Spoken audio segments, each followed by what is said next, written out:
Here is Peter Mansbridge. You know, as host of The National for 20 years, Peter Mansbridge has covered one major event after another. Pig farming isn't an easy business. For one thing, it smells, and it smells a lot. Oh, oops, was the wrong clip. That, my friends, was Peter paying his dues as a young CBC reporter, and obviously it worked because Peter has gone on to cover the biggest stories in Canada and around the world. First as the National's Ottawa correspondent. Pierre Trudeau has handed in his resignation. Then in the role we all know him for, anchor and chief correspondent. Tonight on The National. Now, Peter got the big job in 1988, replacing Knowlton Nash. Since then, he's walked viewers through a lot, the fall of the Berlin Wall. What a wild weekend it's been here. The 95 Quebec referendum. Canada is still here tonight, but just barely. Quebecers have voted no to sovereignty. The 98 ice storm. Princess Diana's funeral. The wars in Iraq and Afghanistan. And of course, the 9/11 attacks. The task is enormous. The mood, grim. Along the way, Peter has interviewed some of the world's most influential people. Bill Clinton, Margaret Thatcher, Bill Gates, Norman Jewison, and a whole lot more. Of course, in the news business, there's no off-season, and over the past few months, we've witnessed some historical moments. Our federal government nearly fell, Parliament was prorogued, the world is facing perhaps the worst economic downturn since the Great Depression, and the United States has an African-American president. Peter has been there to guide us all through it. Oh, and did I mention? He also scored an exclusive with Obama. Here's a clip. Is Afghanistan still winnable? Well, I think Afghanistan is still winnable in the sense of our ability to ensure that it is not a launching pad for attacks against North America. Mr. Peter Mansbridge.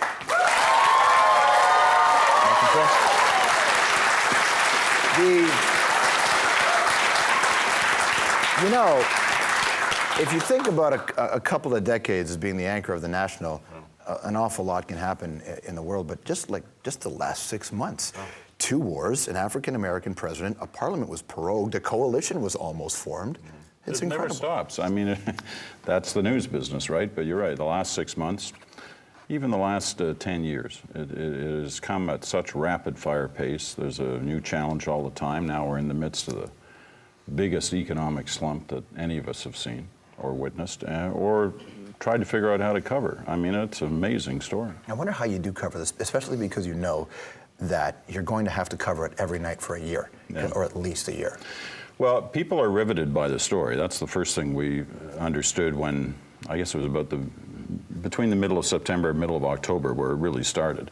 And people wanted all the information they could get. Why it was happening, what they should do with their money, what they should do with their investments.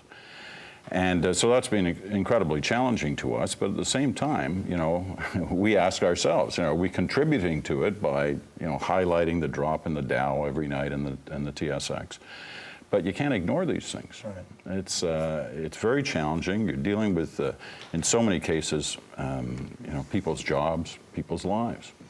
I wonder too if you know, the role of a news program like yours has to change in times where it's not just here's what happened and here's what it meant, but it also becomes a how-to guide to a degree. You were just saying about what people should do with their money. Do you find yourself having to take on those sorts of jobs as well? Yeah, we're doing that, you know, how to protect your job, how to protect your income, you know, what to do if you do have some money, what you should do if you have none. I mean, we're doing those kind of programs, and they're extremely popular right now. Same with your show. You're seeing that you're getting a spike in your audiences when you're dealing with this issue. I mean, let's face it, it's affecting everyone, and they want to hear as much as they can. It's interesting. Could you ever have imagined, even 15 years ago, that, you know, 20 years and this is how busy the world would be? A prorogued government, you know, a coalition. When you woke up or you started to get wind of the coalition government in Canada, did you think someone was playing a prank? Well, no. I mean, we knew it was very real. I've been around long enough that I remember December '79 when the Clark government fell, and that all came out of a threat at a Christmas party by the Liberals on a Wednesday night. Photocopied their ass and said, "I'm bringing you down." Yeah, exactly. Just about. I mean, there was a lot of booze flowing that night, and but there were some pretty wise Liberals who thought this was our opportunity. We can make it happen. Now, that story happened within a 24-hour period, and nobody was able to stop the train. The smartest thing Stephen Harper did last December was he stopped the train for a week. You know, if it had all happened in a 24-hour period, you know, he probably would have lost power if they'd had that vote right then. But he managed to delay things, stretch it out, bought it some time for a week, and then got the prorogation. How's that word said again? You're Peter Mansbridge. However you say it, it's right. I try to get around it, you know. Any of those big words come up on the prompter, to me, I sort of, you know, cough through it and move right on. You also had a chance to deal with the world issue by talking to the new President, Barack Obama. We'll come back and we'll talk about Obama with Peter Mansbridge, but also if he were to have a guilty pleasure newscast, what would it look like? More with Mansbridge after the break. And we're clear. All right, great. That was good. So we're in the middle of commercial break. We'll come back and do block 2. I think it's going pretty well so far. Yeah, you're no Mansbridge. Well, you're no Obama. Touche. There you go, still ahead in the program tonight. The guys in Nickelback. There's their brand new song. Very nice. Nickelback coming up in the hour.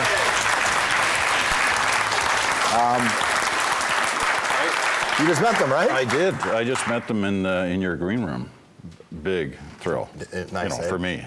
Wait till I tell my son. You know, I'm golden now. Big thrill for you. They were probably panicking. They looked at you and went, Peter Mansbridge. You know, the first time I ever met you was at the Air Canada Centre during, it was Music Without Borders, and you introduced the Tragically Hip on stage. Yeah. And when you got on stage, you got a cheer about as big as any of the bands did that night. Do you ever get a sense of that, of who you are in this country? They thought I was with the hip. Hey, they brought the hit roadie out. That's right. Yeah, no, that was a big night. It was fun. It was a lot of fun. Obama, you got the interview with Barack Obama, which is a hell of a score. So good on you. What was that like? Those minutes with him? It was great. I mean, you know, I only had 11 minutes, as it turned out, 10 minutes, and they say 10 minutes, and you don't want to go over, right? Or they sort of drag out the big hook. Yeah. They had his helicopter literally hovering outside, waiting to pick him up. No pressure on you. No pressure. But he was, you know, the whole no drama Obama thing, it's real. I mean, he was very cool. You know, he came in the room, he was nice to everybody, relaxed, wasn't in a hurry to leave. When he came in, he sort of rounded the corner, you saw it on that clip, came off the hallway and in, and he comes walking over, he goes, Peter, how are you? Like this, and I'm going, hey. He knows me. But I realized that the last thing that had been whispered to him as he rounded that corner was, Peter. Yeah, the guy's name's Peter, right? I suspect he knew who you were. He agreed to do the interview for a reason, right? I'll tell you what he did know. He knew the file. Canada. Yeah, he knew, I mean, we got quite a bit into a short period of time, but he was comfortable on every level that we asked questions on. He tried to duck some, you know, and you follow him up. But he was good. You get the sense that the wave of emotion that helped carry Obama into office, which is felt by a lot of the people in the media, that he ducks an awful lot of questions and doesn't get an awful lot of follow-up. And he seems to be enjoying the kind of honeymoon period that I don't think I've seen in a long time for a world leader. Yeah, well, it's only been a month or so, you know. But he's still getting quite a blast. He does, but you know, he's going to have to deliver at some point. I mean, I remember when I was on here. You predicted here. Yeah, what, a year ago, January. I thought that he had a real good shot at it, but at some point he was going to have to explain what hope and change were, right? That's right. But he managed to actually get through the whole year without ever doing that, which was pretty good. Now he's got to deliver on the economy because people are hurting. They're looking for him to save them, which is an incredible task. It's not what he banked on even 6 months ago that he was going to be left with. It might not even be the domain of a president because, you know, he delivers a speech and the markets tank. The Prime Minister in Canada does something and it tanks. It's almost as if they can't do that much aside from try to spend their way. So, yeah, they got to look to somebody, you know, and they're looking to him. And, he, you know, you can see him trying to caution them through every speech. This is going to take time. But he needs some victories, and you know he will need that. But right now he is certainly riding on air. There's no doubt about it, and you can feel it around him. You know, it was a nice moment. We worked hard to get that interview for a long time. A couple of our producers, Samira Hussein in Washington, Leslie Stojic here, we worked on that for almost a year and a half. Well, before the primary season even started, we were trying to get him. Well, one of the things you talked about was the war in Afghanistan. Your question, was it winnable? His answer was long-winded, but no. It felt like it anyway. Basically, his answer was kind of a forerunner of what we've heard Harper saying the last few days. Right.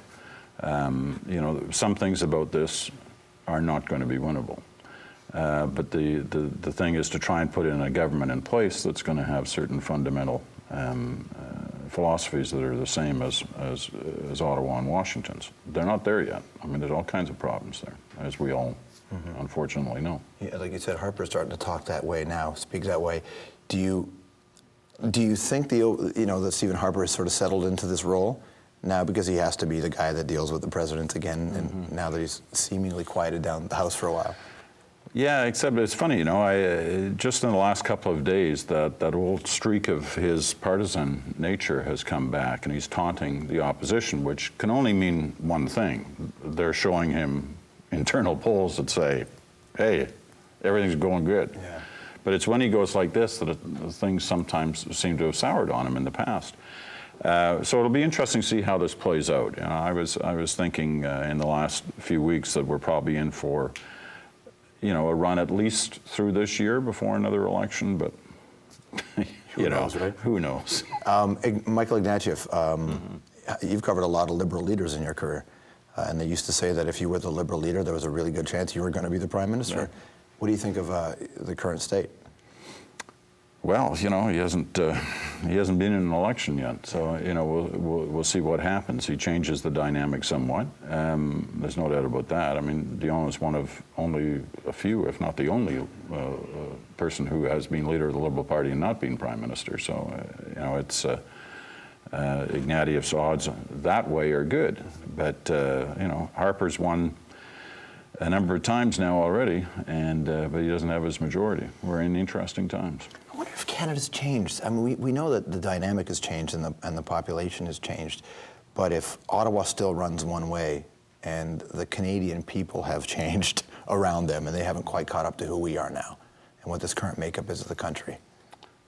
Well, the makeup of the country's constantly changing, and because of the system we have, you have governments that can attain power and even have a majority government put into power with less than 40% of the vote.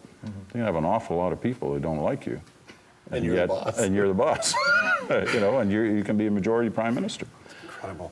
Let's just say, I mean, it's clear your credibility is intact. I think you've got the job. That's fine. But if one day Peter Mansbridge got to program the National, your credibility wouldn't be an issue, ratings would be fine, people would watch it. What would be your guilty pleasure newscast? What would be the top two stories? Sure. Because I remember that you used to call me when I worked at Much Music, and you'd be like, nice story about Britney, and then you'd laugh at me on a voicemail. So I wondered, and I'd be like, oh, you're doing your news, and I'm doing my news, but whatever. But what would the Peter Mansbridge guilty pleasure news be like? Leafs win. So then your second story would be they found unicorns then, right?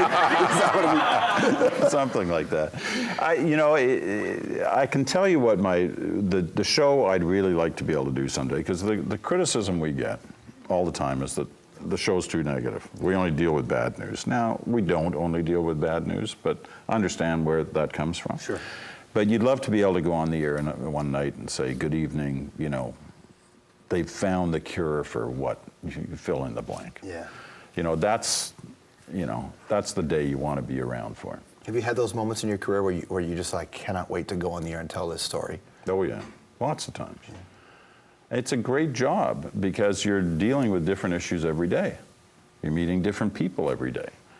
You're learning all the time. You never stop learning. I mean, I'm not a specialist in anything, but I'm a generalist. I learn a little bit about a lot of things. And that's fun. You never get bored. I mean, look, I met Nickelback today. Hey, how's your son doing in hockey? Well, he plays, right? You mentioned hockey. 2 goals, 3 assists on the last game on Saturday. He plays D. He's a good little hockey player. An offensive defenseman. He is. Are you the hockey dad who sits and yells at the referee? Because I imagine Mansbridge yelling at the ref. Are you that guy? I'm one of the coaches. Oh, so that's a yes. The National weeknights at 10 p.m. on CBC. It's good to see you, man. Thanks for coming. Peter Mansbridge, everybody. We'll be right back. as you mentioned, nickel die.